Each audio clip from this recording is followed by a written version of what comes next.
Good morning, Mr. Kempoy. Good morning, Keith. How are you this morning? Quite pleasant. Okay, you're here to interview for the Employment Service Specialist position, is that correct? Yes, that is correct. All right, you know that our organization, we have a number of programs in the community. We work with ex-offenders, we work with youth, we work with job seekers who are changing careers. So while your position is specific, you could help some of these other populations. Just wanted to make sure you were clear on that. Yes, I am clear. All right, so tell me about your experience in work that's related to being an employment service specialist. Well, first of all, I have over 10 years of experience in client services, meeting people of different industry. A good example would be biotechnology, accounting, warehousemen, things of that nature. In addition to the experiences I've gained with that, I've done a 1-year internship at a Peninsula works in Daly City as an employment services intern. In that capacity, I've helped felons look for employment. I have helped doctors seek employment that are from other states, and I've helped unemployed workers on their resume and interviewing skills, as well as I've taught seminars and computer classes. Okay, and if you were to pick out your strength in terms of the work you did in the internship, what would be your 2 greatest strengths? I think it's basically the ability to learn information and pretty much spit it out back towards the client. In addition to that, pretty much soliciting donations for such organizations like the Children's Fund and Jobs for Youth. Okay, so you said your ability to learn and your resource development ability. Yes. Is that correct? That is correct. All right. Our organization is a nonprofit. One of the things that happens in nonprofits is sometimes our staff has to take on more than their usual duties.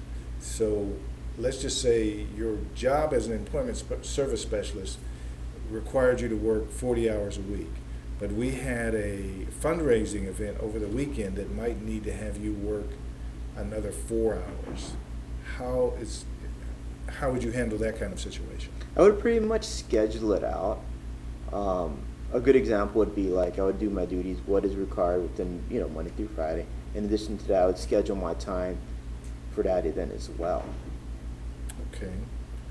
And now, so you said you had 10 years experience client services. Yes. In your other positions outside the internship, what type of services did you provide to the clients? Okay.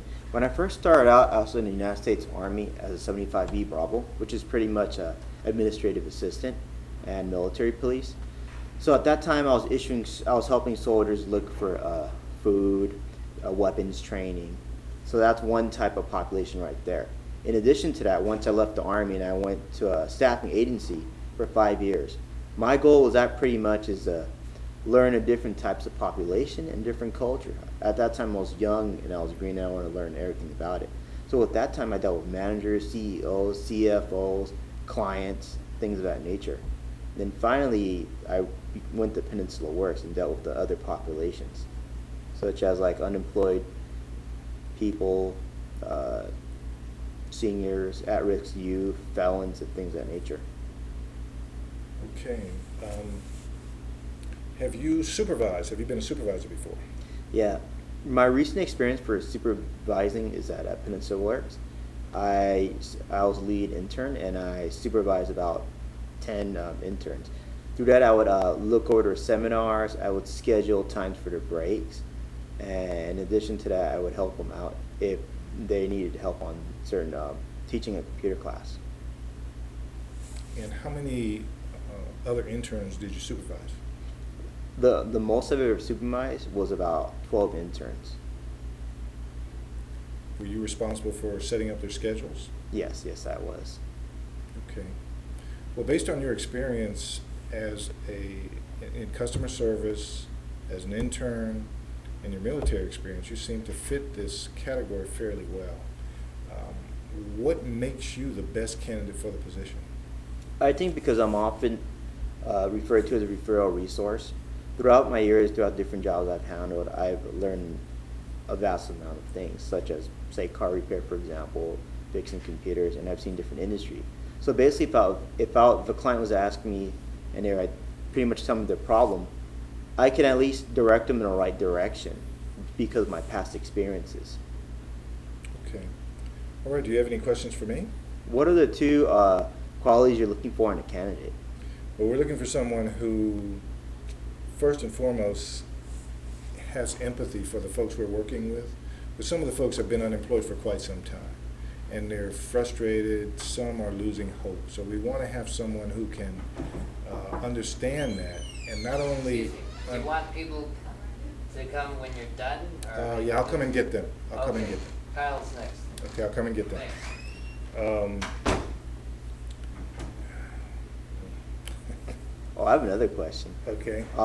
With this type of position, is there any type of advancement? Yes, the employment service specialist is our, I won't say entry level, it's a mid-level. And then we have managers that manage all of the employment service specialists.